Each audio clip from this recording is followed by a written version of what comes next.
All right, that was my 6-pound red enchilada sauce in my crock pot. Now I'm coming in with my frozen beef meatballs, and we're gonna just throw those in there. Beautiful, oh yeah. Now I'm coming in with my taco seasoning. Now this is gonna be a super easy 4-ingredient appetizer that everyone will love.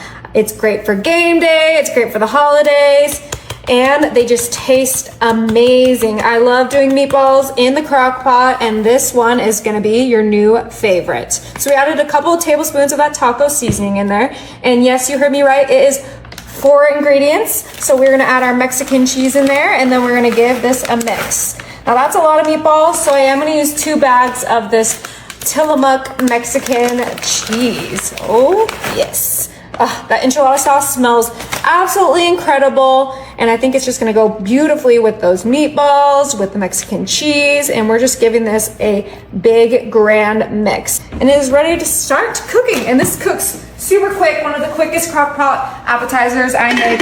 Only 4 ingredients, affordable, we love it. We're putting it on high, and we're gonna check it out in about an hour. All right, you guys, it's been 2 hours on high. We're gonna go ahead and turn this off, and let's check these out. Oh my goodness. Enchilada sauce is bubbling.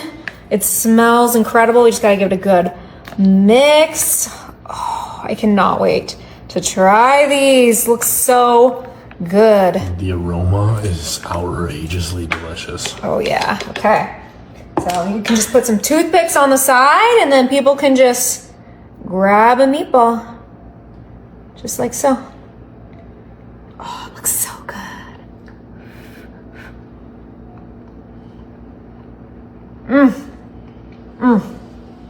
That is really, really good.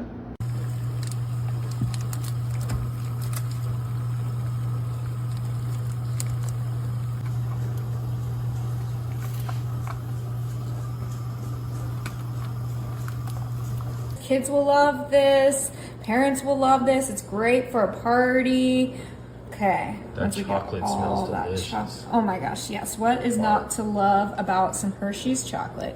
Okay, we're gonna go ahead and blend these together until they're well combined. Look how delicious and decadent that is. The heat from the chocolate will help soften that Cool Whip a little bit too, which is just what we need to let it thaw a little bit longer.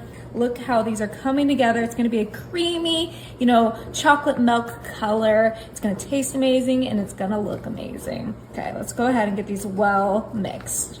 Okay, once your Cool Whip chocolate mixture looks like this, that's when you know it is ready. We're gonna put that to the side and bring in our muffin tin.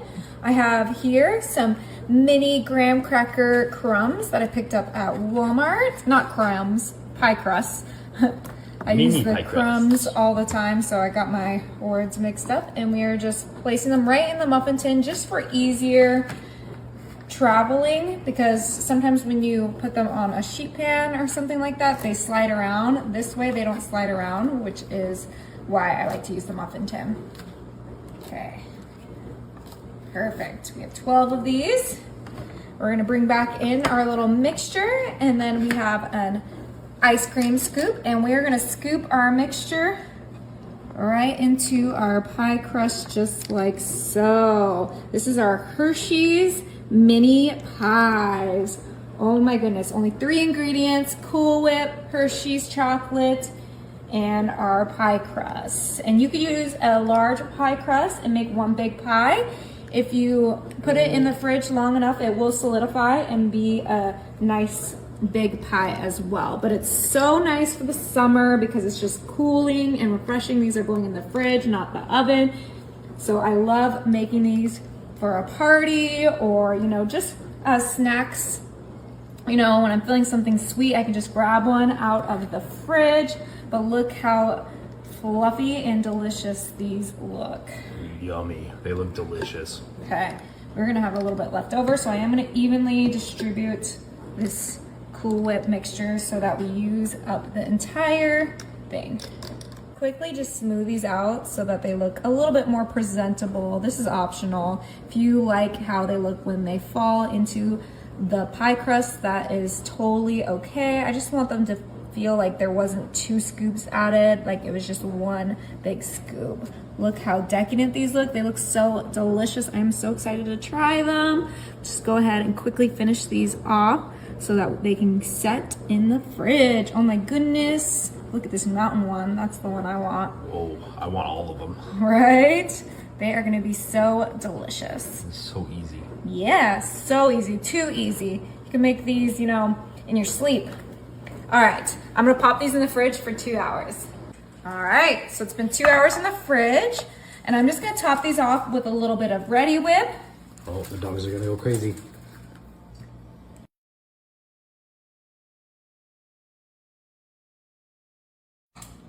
All right, the last thing we're gonna top this with is some of my Hershey's Special Dark, and we are just going to grade this right onto our little chocolate pies, just like so.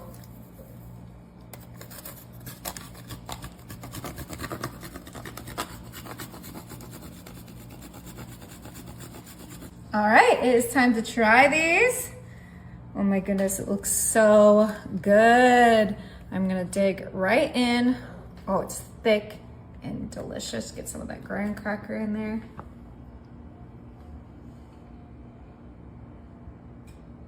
Oh my gosh. Is it good? This is incredible. You guys are gonna love them.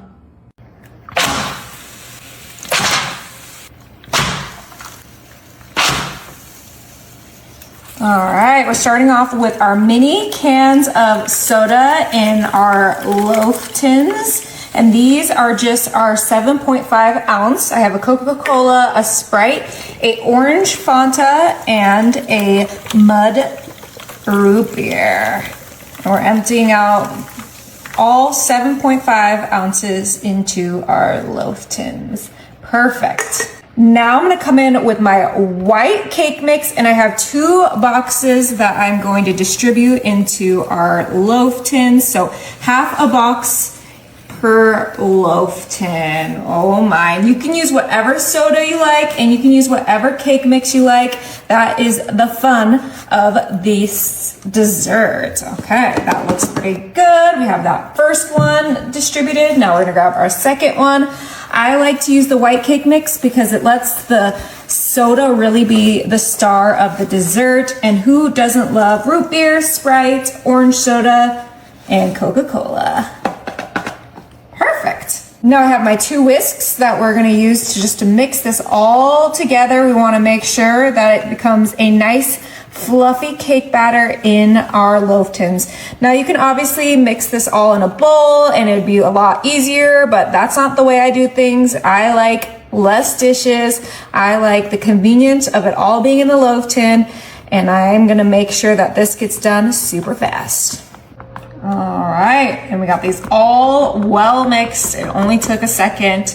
And now these are gonna be ready for the oven. My oven is set to 350, and these are gonna bake for about 45 minutes.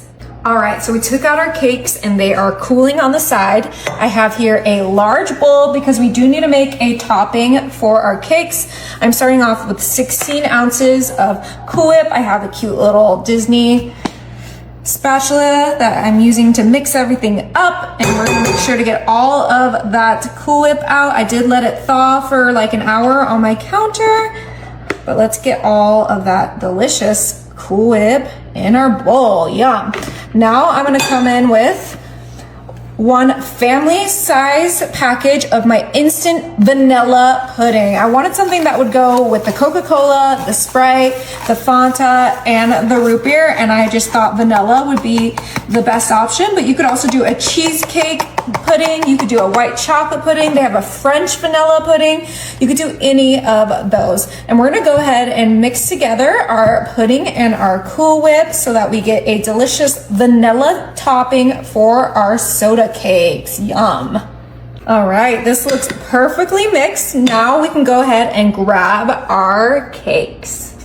Oh my goodness, these smell so good. They're perfectly cooked. I put a toothpick in each of them to make sure. So now it's time to top them with our vanilla Cool Whip mixture. And we're just gonna kind of evenly distribute our mixtures onto each cake just like so. So we have 16 ounces, so we want about 4 ounces of our mixture on each cake, beautifully distributed, and then we're gonna spread them out. Oh my goodness, I cannot wait to give them a try. Oh my goodness, these came out so good. So we have our Coca-Cola, our Sprite, our Fanta, and our root beer. You can top these with something if you want them to be more festive, but I think I'm ready to just dig in. I'm gonna go for the orange Fanta, because that is my favorite soda. Wait, that was mine. No, we're gonna share it. It's a big portion. It is. All right, let's dive in. Oh my goodness. Oh, it's still steaming. Oh.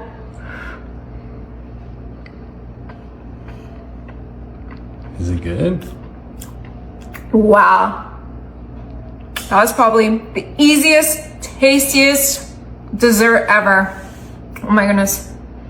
You gotta try it. Awesome.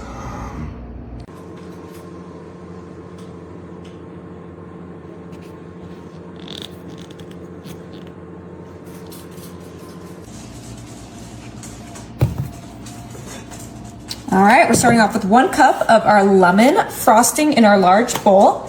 I'm next gonna add 8 ounces of our thawed Cool Whip. You can use homemade whipped topping if that's what you prefer, but I personally love the ease and quickness of the already made Cool Whip. And we're making sure we get all of that out. Yum!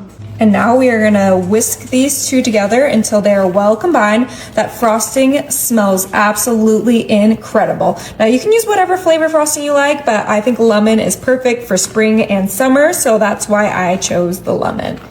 All right, and once that's well combined, we're gonna go ahead and put that to the side and bring in a medium bowl and another whisk. And in this bowl, we're gonna start off with our lemon instant pudding. And this is the 3.3 ounce box of the pudding.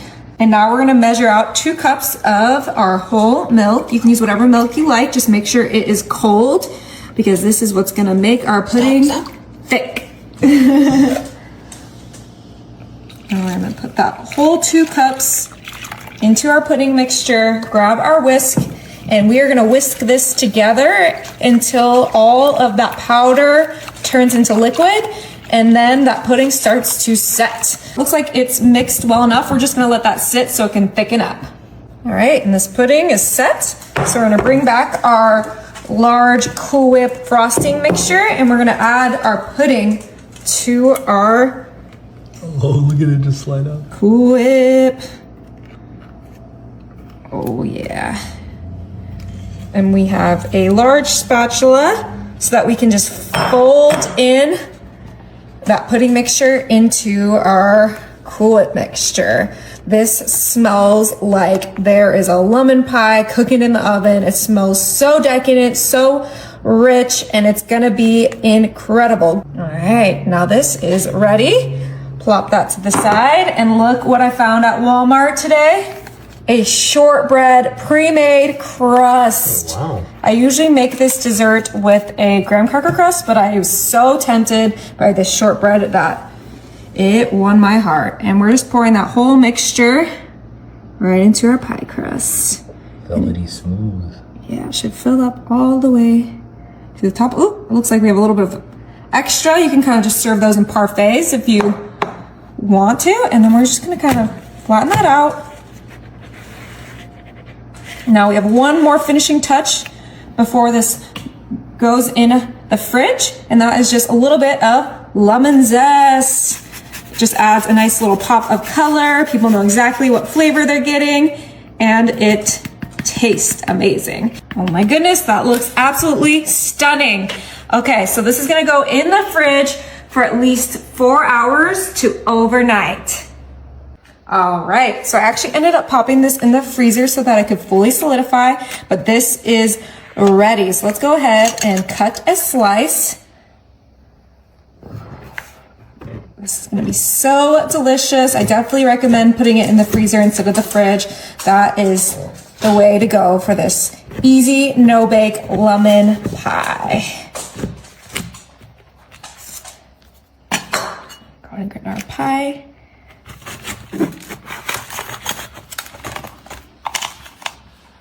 Oh, and look at that. Absolutely beautiful. Ooh, and remember that crust is shortbread. I am just gonna top this with a little bit of Ready Whip. Obviously this is optional. It's time to give this a try. Oh, I'm way too excited. With that shortbread crust, this is gonna be incredible.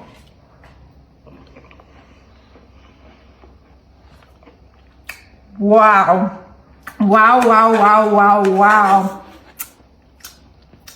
Whatever you're thinking, it tastes 10 times better.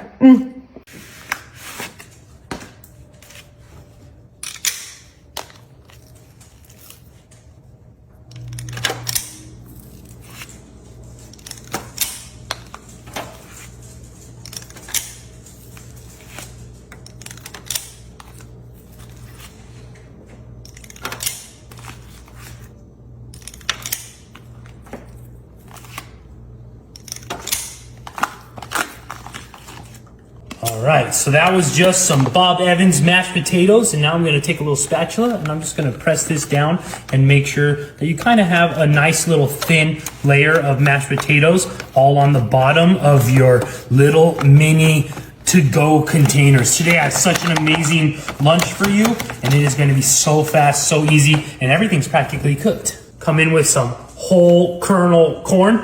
I love using the canned corn. Make sure you drain this. Oh, this is gonna actually come out absolutely spectacular. You wanna drain this because you don't want juices on top of your mashed potatoes. We have different juices for that, and you'll see in just a sec. I'm gonna use this whole can evenly distributed throughout all 4 containers.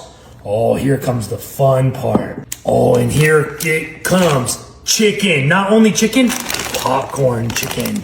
Look at these. Okay, these are kind of large popcorn chicken, but hey, we will take it. Ready? I'm gonna put a decent amount of chicken in each bite. This is gonna be the main source of the protein in the dish. So I definitely recommend using the whole entire bag.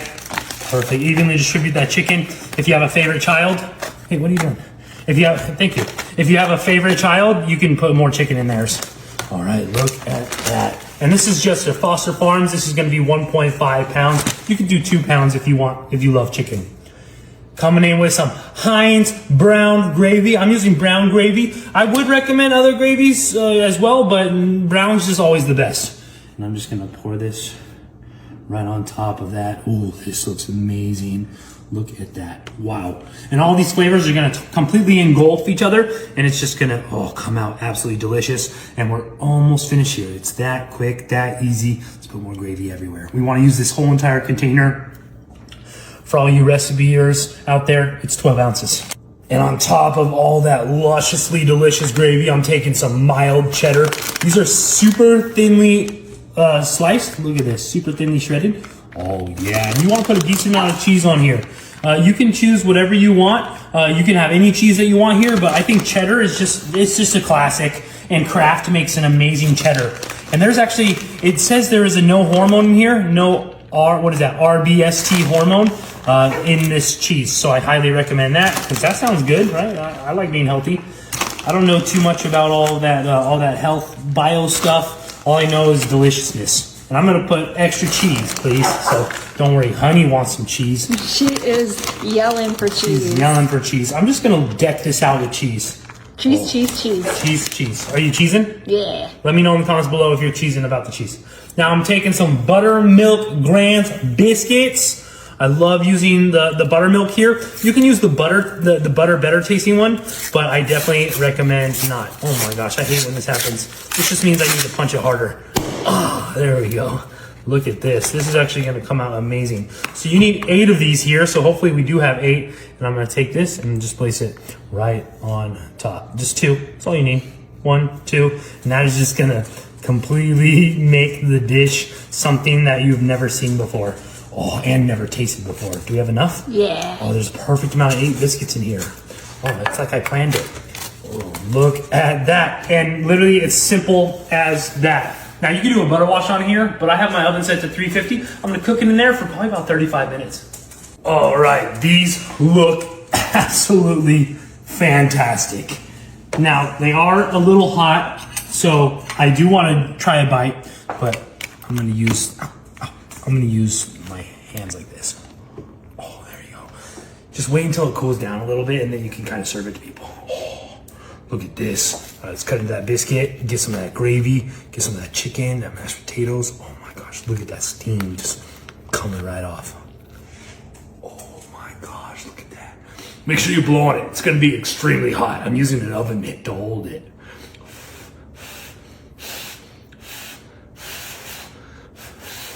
So excited.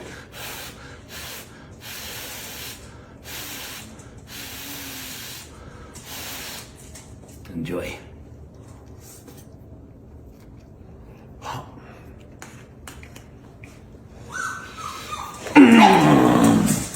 I'm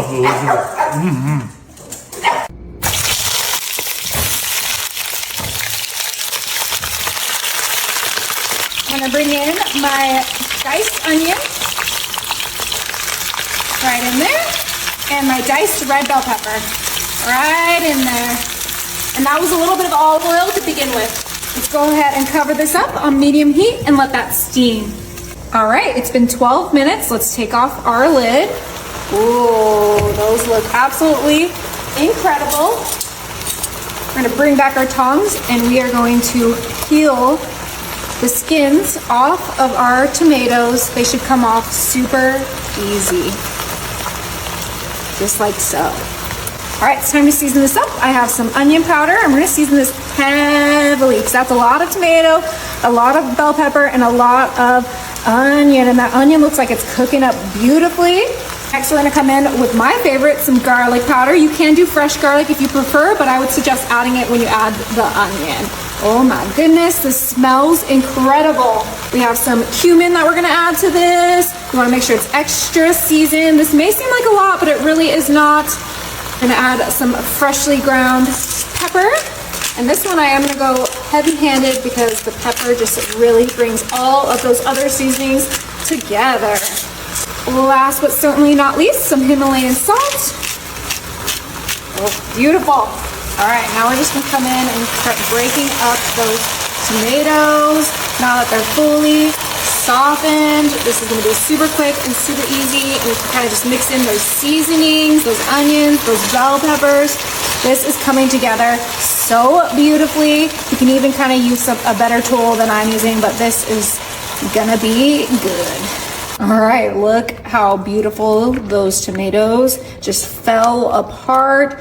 They were perfectly steamed. If you see any other bigger chunks, you can kind of just chop it up with your spatula. It should be super easy. All right, the next thing we're gonna add to this is a bag of mozzarella. And of course I'm using Tillamook because that is the best mozzarella. And I'm using that whole bag because my family loves cheese.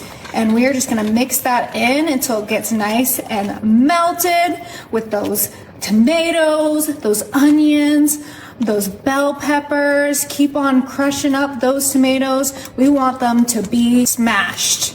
Oh my goodness, look how beautiful that cheese is melting. So just keep mixing it until that cheese is perfectly melted in there. All right, now we're gonna come in and crack some eggs right into our little tomato recipe.